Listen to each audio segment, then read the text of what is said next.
Merhabalar. Bugün Python örnek soru çözümü 2 gibi düşünebilirsiniz. Elimde 4 tane soru var. Bir soru PDF'de böyle. Bir sorumuz da şöyle question 4 diye var. Dördüncü soru global, lokal, non-lokal mantığını anlamak için oluşturulan bir şey. Diğer bir soru da fonksiyonlar, listeler gibi konuları biraz daha anlayabilmemiz için yapılmış şeyler. Tabii onları yaparken bir yandan da for'ları tekrar hatırlamış olacağız. For döngülerini ya da input olaylarını. Şimdi ilk sorudan böyle başlamak istedim. İlk soru döngüler ve liste modifiyesi falan diye geçiyor. Şimdi bizden bir tane liste oluşturmamızı istiyor. Boş bir liste oluşturalım. Numbers'lerim ve sorunun şu kısmını bir yere kadar yaptık. Yani ilk cümleyi yapmış olduk. Sürekli alacak. Sürekli alacağı için ben genelde böyle for yerine while kullanmayı daha çok seviyorum. While kullandım. While true döngüsünün çok hoşuma gidiyor çünkü böyle özellikle sonsuz döngü yaratacağımız zaman while true çok hoşuma gittiği için kullanıyorum. Şimdi burada ben benden sıfır kullanıcı sıfır diyene kadar sayı almamı istiyor. Her türlü sayı verebiliriz. Aa, Daha doğrusu tek ve çift olması gerekiyor. Tek ve çift kuralına göre yani galiba oluyor. Eksilerde negatif çift ya da negatif tek vardı diye hatırlıyorum. Bir dakika. Evet vardı diye hatırlıyorum. Evet, buradaki oyunu bozan sadece sıfır olması lazım. Ve burada bize küpleri yazdırırken çift sayıların küplerini yazdırırken sıfırı hariç diyor. Yani burada şöyle bir oyun yapacağız. Şimdi number dedim. Number sequence demiyorum. Number dedim. Integer'leri ve şu an number diye bir şey oluşturdum. Değişken oluşturdum ve o number sayısı input yani kullanıcıdan bir input alıp listeye eklememiz gerekiyor. Tabii bundan önce de şöyle bir şey yazmamız lazım. Bunları şu an otomatik böyle tamamlıyorum çünkü daha çok anlatmaya odaklanmak istiyorum. Şimdi buradaki mantık şu. Niye number sıfırı önceye koyduk da ondan sonra şunu yazacağız mesela. Neydi? Şu olması lazım. Aynen. Niye böyle yaptık? Niye diğer tersi olmadı? Şimdi kodun çalışma mantığı yukarıdan aşağı doğru çalışır. Önce numbers diye bir şey değişkeni anlar ve değişken boş bir liste oluşturur. Ondan sonra belki while true diye bir döngü var da hala sonsuz döngüye girdikler ve girmeye başladı. Girdiğimiz zaman kullanıcı bir sayı verir. Sayı verdiğinde sayının sıfır olduğunu olmadığını kontrol ederiz. Sıfırsa kırarız, sıfır değilse kırmayız. Sıfır değilse listeye ekleriz, sıfırsa listeye eklemeyiz. Çünkü döngü kırılmış olur. Buradaki amacımız şu, sıfırı harici tutabilmek. Eğer şöyle yapsaydınız, şöyle, eğer böyle yapsaydınız, sıfır yazardınız, sıfır olurdu. Yani listemizde sıfır olmuş olurdu. Ama soru bizden sıfırı hariç tutmamızı istiyor. O yüzden bu kullanım yanlış olur. Ve böyle yazdık. Şimdi işimiz kolaylaşıyor. Bizden bir tane for döngüsü açmamızı bekliyor. While döngüsü de açıp indeksleri kontrol edebilirsiniz ama bu daha kolay olacağı için bunu yaptık. Ve böyle buraya paste dedim. Böyle buraya da paste dedim. Şimdi eğer sayı ikiye tam bölünüyorsa yani çiftse küpünü alıyor ve yazdırdım. Tamam yazdırdım. Print dedim. Diğerinin küpünü aldım. Bunun yerine i çarpı i yazamaz mıydı? Yazabilirdiniz. İkisi aynı mantığa gelir. Ama iki yıldız kullanarak aslında zaten bu işlemi yapmış oluyoruz. Ama göz olarak bu işlem daha şık durur. Yani çünkü mesela 10 olduğu zaman i çarpı i 10 tane i yazmak yerine i 2 yıldız koyarsınız. 10 yazarsınız. I üzeri 10 olmuş olur. Şimdi burada da bunu yazdım. Şimdi test etmek istiyorum. 5, 6, 3, 0 dedim.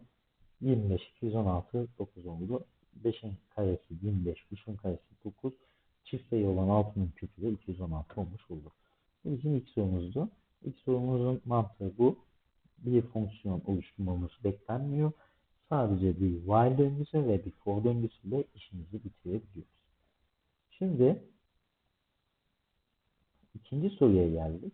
İkinci soru bizden 3 tane farklı fonksiyon oluşturmamızı istiyor. İstiyorum.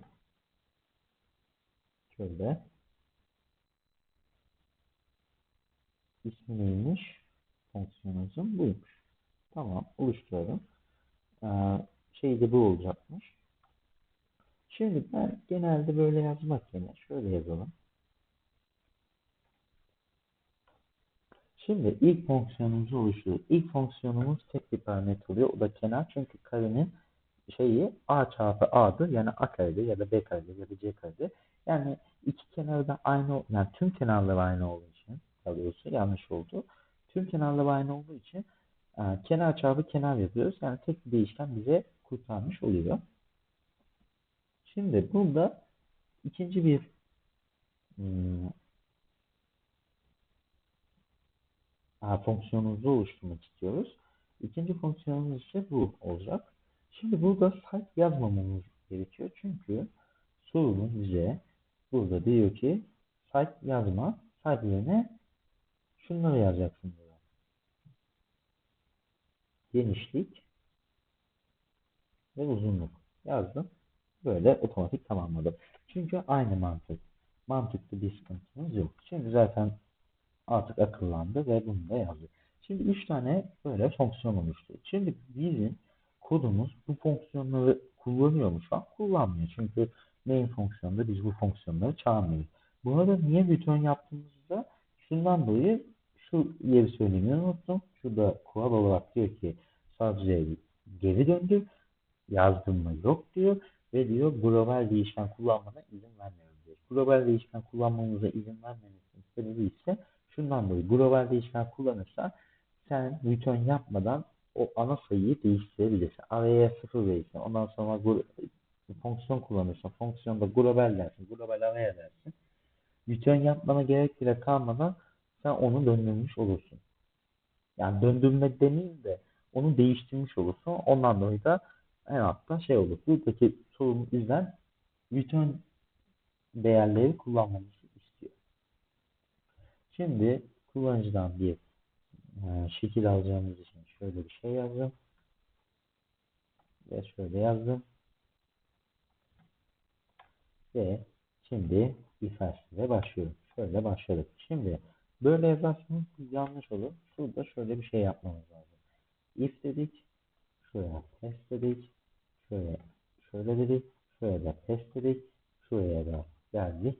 Şuraya da test diyoruz. Şuraya da geldik. Şuraya da test diyebilir miyiz? Diyelim. Test dedik. Test kullanmamın sebebi böyle altı böyle siyah olmasın. Testin anlamı şu oluyor: ben sonraki yani sonraki bir zamanda geri döneceğim. Siz rahat olun. Bu benim gözümden kaçmadı. Ben geri döneceğim demek oluyor. Şimdi soruyu inceleyelim. Diyor ki eğer diyor değilse diyor atla diyor. Eğer diyor tüm şekiller diyor, eğer diyor şekil ismi diyor geçerse diyor, yani hiçbiri değilse diyor şey gönderiyor. O zaman buraya geliyorum. Bunu yazıyorum ve bu kısmı bitiriyorum. Şimdi ilk kısmı geldi. Kare mi diye kontrol edeceğim. Kareden sonra şunu kontrol etmem lazım. Daha doğrusu kontrol etmeden önce benim böyle bir şey yazmam lazım. Bu ne işime yarayacak? bir kenar değeri oluşturup kenar bilmemizi sağlayacağız. Çünkü önce kenar deyip sonra şekil ismisi olmak çok saçma olur. Çünkü bazılarının bir parametre alırken bazıları iki parametre alıyor. Şimdi bunu yaparsanız bu kod yanlış mı? Değil. Ama istenilen şey ne isteniyor bizden? Şurada olması lazım. Bakın. Bu çok önemli bir şey. Yani kod aslında bizden şunu istiyor. Diyor ki tüm boyutların değerleri diyor pozitif olmalı diyor. Sen pozitif negatif olduğunu kontrol etmiyorsun şu an. Bu kodu çalıştırırsan kontrol etmemiş olursun. O yüzden şuraya şöyle bir şey yazıyoruz. Invalid shape dersek yanlış olur.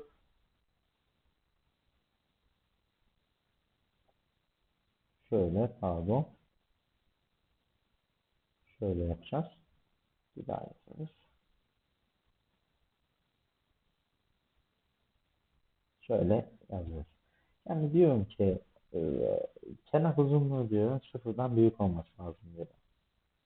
Çünkü sıfır da bir pozitif sayı değil aslında. Sonra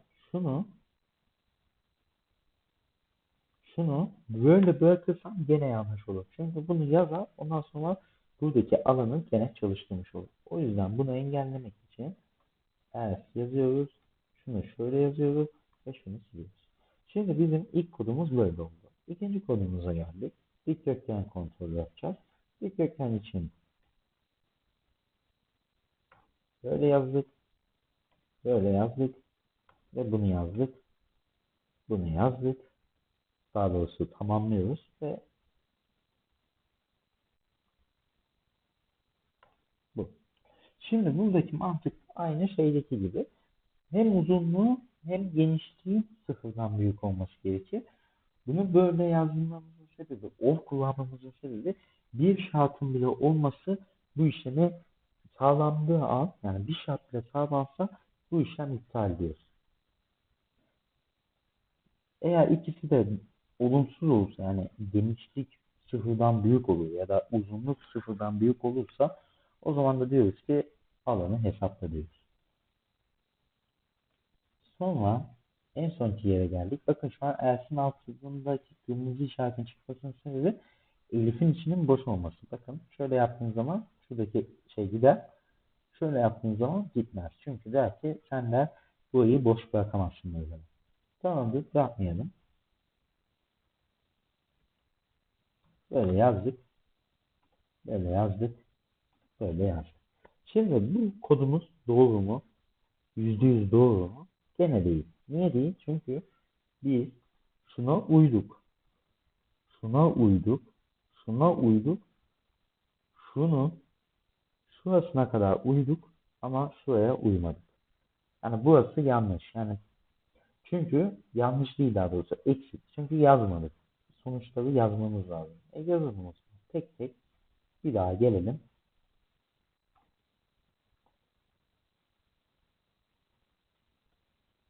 Şöyle.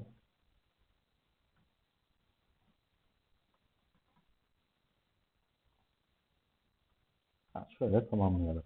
Şimdi artık bu şey doğrulaştı mı? En azından kare için doğru. Artık kökgen içinde doğru. Artık daire içinde doğru olmuş oluyor. Şimdi buradaki mantık şu.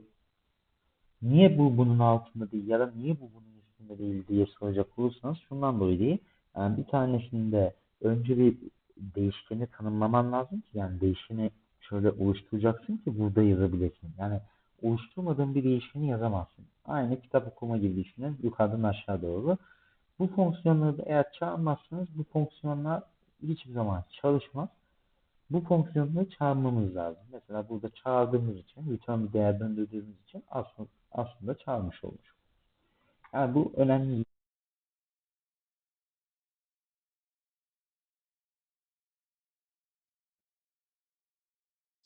Yani bu iş böyle olmuş oluyor. Şimdi eee, son sorumuza geldi. Yani son sorumuzda ise güzel bir soru. Bir tık daha zorlayıcı bir soru. Çünkü fonksiyonsuz bir soru. Bizden öncelikle şöyle bir şey istiyor. Alalım şöyle listemize. Bizden öncelikle diyor ki benim diyor bir meyveler listem var diyor. Şimdi kullanıcıdan bir meyve ismi alacağım diyor. Ben diyor tek bir for döngüsüyle, bakın for diyor, while kullanamazsınız. Kaç kere o kullanıcının girdiği meyve kaç kere o listede geçiyor ya da geçiyor mu? Ve indeks pozisyonu ama sıfır bazlı. Çünkü Python genelde sıfır bazlı çalışıyor. Ama eğer bir bazlı deseydi, yani birden başlasa deseydiniz de onun yanına artı bir ekleseniz işiniz çözülmüş olur. Şimdi ve bunları kullanmanızı yasaklamış oluyor. Bunların hepsi yasak. Bunlar, yani çünkü bunların hepsi aslında o işlemleri yapıyor. Bize bunların hepsi yasak şu anda. Şöyle ben hemen öncelikleri tarif edelim.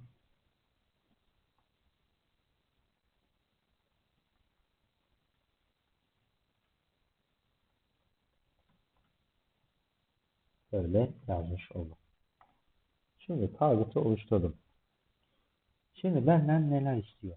Birincisi pozisyon indeksi diye bir şey istiyor ve liste şeklinde istiyor. Okey.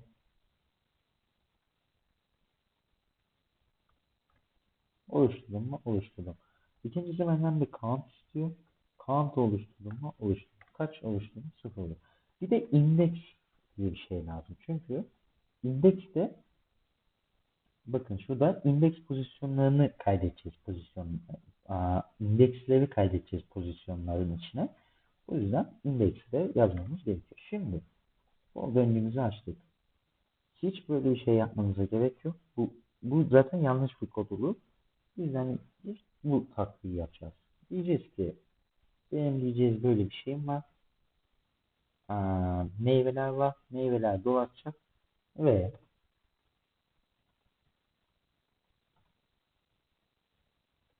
buna böyle yazacağız. Şimdi buraya geldiğim zaman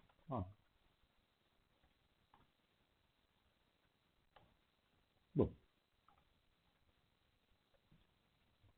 Ve sonra da şöyle bir şey yazacağız. If diyeceğiz, count diyeceğiz. Zaten lene yeşil olabilir mi? Olabilir. Tüm liste şeyse, nasıl desem, tüm sebze aynı meyve ise, yani hepsi apple ise, mesela kullanıcıda apple gelirse count uzunluğa eşit olmuş olabilir. Şöyle yazacağız. Şu yanlış olmuş olur.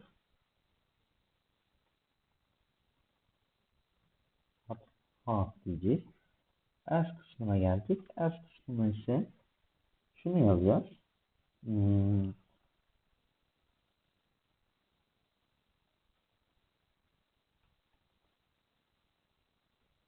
count diyeceğiz.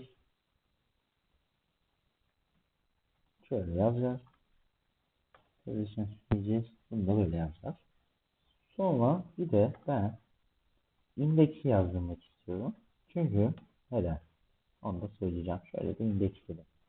Şimdi indeks, yani meyve geçse de geçmese de indeksimiz hep 8 olacak. Çünkü indeks döngü bittiği zaman indeksin değeri listenin uzunluğu olacak. Listenin uzunluğu da 8 tane eleman içerdiği için 8 uzunlukta olacak. Yani isterseniz bakın şöyle yazalım. Ee, Ne yazalım mesela? Şey yazdım. Bulunamadı ama 8 oldu. Bir de bulunabilecek bir şey yazalım. Apple olması lazım. Apple var çünkü. Bayağı var. 4 tane var. Bulundu mu? Bulundu. Pozisyonları bulundu mu? Bulundu. Şeyleri bulundu mu? Bulundu. Yani bu işin mantığı böyle olmuş oluyor. Kodumuzun mantığı bu. Çok zorlayıcı bir kod muydu? Bence değildi. Ha, Aşırı kompleks bir kod da değildi. Amacımız sadece bunu yapabilmekti. Yani bu şeyi bulabilmekti. Şöyle, şu indeksi gerek yok. Çünkü indeks istenmiyor. Bizden istenilen şey şu. Bu aslında bizden istenilen. Kaç adet var ve hangi pozisyonlarda? İndeks ise o pozisyonlara nasıl yani yerleştirmemizi sağlayan bir şey. Yani indeks bir integer şey. Sürekli böyle artan bir şey. pozisyon ise bir liste, listeye ekliyoruz. Buldu mu? Ekle o zaman. O indeksi ekle, o indeksi ekle, o indeksi ekle ki doğru olsun diye. Şimdi üst sorumuz bitti. Ve asıl kodlardan bağımsız kod çıktısı olan bir soru hazırladım. Bu soruyu şöyle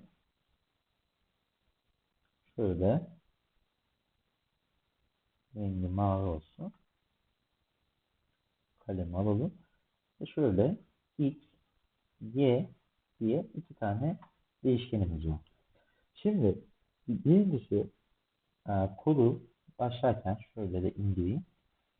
Öncelikle değerleri yazmamız lazım. X eşittir kaç şu an? 10. Y eşittir kaç? 5. İkisi de hangi yerde bu değerlere sahip? Main fonksiyonunda bu değerlere sahip. Şimdi aşağı indir. Auto fonksiyon. Fonksiyonları atlıyorum şu an. Ve atladım. En sonki burası main'e bağlı olan bir yer. Main kısmına geldim. Main diyor ki ben diyor auto'la çağırıyorum diyor. Ve bu aşağıya okumuyor. Artık auto'la gidebilirim. Auto'la gittim. Auto'da bunlar bu arada main değerler böyle. Şimdi auto'da x'in 20, y'nin 15. Auto'da peki şöyle küçülteyim. Devam. Auto'da peki değerimiz böyle başladı. Şimdi Auto'da sonra gene burada middle var, inner var. Ben bu arada atlıyorum ve şuradaki fonksiyona geliyorum. Daha doğrusu şuradaki fonksiyonu da atlıyorum. Şuradaki fonksiyona geliyorum. Çünkü Auto'nun içindeki fonksiyon yani main yeri burası. Diyor ki middle'ı çağırıyor. Önce middle'ı çağırıyor. Tamamdır. Middle'ı çağırıyoruz. Sonra middle'a geldim. Middle diyorum ki benim artık değerim middle için diyorum. Bunlar şeydi. Neydi bunun adı? Orta değerler olması lazım. Şöyle. Şunu da büyütelim birazcık. Artık diyorum ki benim middle değerim ne? Şurası 30. Y için bir şey demiyorum. Y'ye devam ediyoruz. Şimdi orta artık şurasının değeri middle olmuş oldu. Middle ve koda devam ediyorum. Şimdi middle fonksiyonu inceliyorum. Middle'dan sonra def fonksiyonu var. Def fonksiyonu çağırmadığım sürece benim umurumda değil. Ve derken def inner fonksiyonu çağırmadığı sürece ben umursamıyorum derken middle'ın içinde inner fonksiyonu çağırılıyor. Tamamdır, çağıralım. Şimdi inner fonksiyonumuz ise kaç peki? Inner'ı çağırdığımız zaman inner'da da diyoruz ki benim y 50. Y 50 ve inner'ın içinde diyoruz. Ama inner'ın içindeyken bir de şunu diyoruz. Benim y'm 50 ama şunu da unutma. Artık diyorum global y olduğu için çünkü artık en aşağıya indik. Global y olduğu için artık benim main'deki fonksiyonum da artık 50 olmuş oldu. Çünkü globalin içi o. Global ne kadar dibe gidersen git main fonksiyondaki değeri etkiler. Şimdi bu etkilemiş oldu mu? Oldu. Şimdi main fonksiyonum artık 50 mi? 50. Geldi. Main fonksiyondaki y de 50, şey de 50. Sonra y eşittir 50 dedim. Sonra inner x. Inner x'in benim kaç olması lazım? Inner x, inner'da benim bir x değişkenim var mı? Yok. O zaman inner'da eğer değişkenim yoksa inner'ın parent'ına gidelim. Parent dediğimiz neresi oluyor? Middle olmuş oluyor. Middle'da değerimiz var mı? Var. Kaç? 30. İlk fonksiyonumuz bizim 30'a 50 başlamış olduk. 30'a 50'yi başladıktan sonra inner fonksiyonumuz bitti ve sonra middle fonksiyonumuza geldik. Şimdi middle eğer bu printimiz şuradaki printimiz inner'ın üstünde olsaydı bambaşka bir sonuç olacaktı. Inner'ın altında olunca bambaşka bir sonuç oluyor. Niye bambaşka bir sonuç oluyor? Çünkü şu yüzden bambaşka bir sonuç oluyor. Şimdi Burada middle'da aslında bambaşka sonuç olmaz. Pardon. Çünkü şeyi etkilemediğimiz için. Onu onu son söylediğim şeyi boş verin. Şimdi inner fonksiyonumuzu çağırdık. Ondan sonra artık middle yazacağız. Yani inner yazdık. Burası inner. Şimdi middle zamanı. Middle'da x'imiz belli mi? Belli. X'imiz kaç? 30. X 30. Şimdi y'miz belli mi? Y'de şimdi ne yapacağız? Y'yi de bizim middle'da y değeri var mı? Yok. O zaman diyeceğiz ki ben parent'ıma sorayım. Parent dediğimiz ne oluyor? Orta oluyor. Ortada y değeri kaç? 15. O zaman 15'i yazmış olduk. Şimdi middle kısmı da bitti ve buradaki fonksiyonumuz bitmiş oldu. Şimdi middle bittikten sonra ben burada middle çağırmıştım ya. Middle işlemi bitmiş oldu. Çünkü artık burası bitmiş oldu. Burada artık outer kaldı. Outer'da peki değerim ne olacak? Outer'daki değerim şu olacak. Outer'da ben ne yaptım? Non-local x kullandım ve dedim ki benim bir üstündeki parent'ımı etkile dedim. Yani main'i etkilemedi de üstümdeki ama parent yani fonksiyonlar varsa onları etkile diyorsun. Şimdi artık benim x'im 30 şöyle yazdım. Benim artık şuradaki ortadaki x'im 30. Y kaç peki? Y'ye bakıyorum. Y global olduğu için y'm benim 15. 30 15.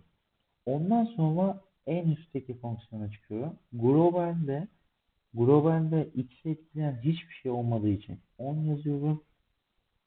Ama ama y'de şuradaki global etkilediği için şöyle pardon. Global y olduğu için 50 yazdım. Şimdi şurada kodu çalıştırdım. Bakın 3 tane 30 en son 10. Diğerinde de 50, 15, 15, 50 olur. Yani bu işlemler böyle çalışır. Yani şöyle anlatayım daha kısaca.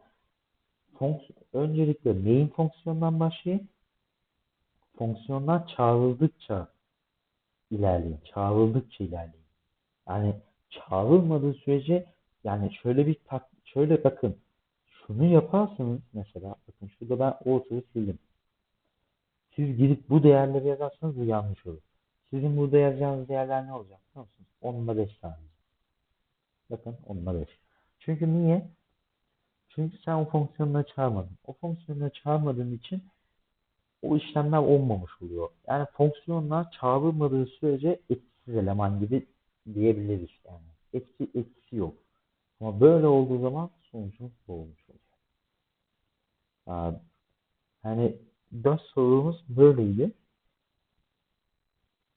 Soru bir, soru 2, soru 3 bir tık daha böyle orta seviye gibiydi. Son sorumuz biraz daha zorlayıcı bir soruydu. Ama sorunun mantığı böyle. Yani fonksiyonları çağıra çağıra gidin. Yani dıştan içe doğru gidin. İçten dışa doğru gitmeyin. Çünkü içten dışa doğru giderseniz kodunuzda illaki bir yerde hata çıkar. Ya da yani yazacağınız bir çıktıda illaki bir hata çıkacak. Ya da umduğunuz çıktıya ulaşamamış olacak. Beni dinlediğiniz için teşekkür ederim.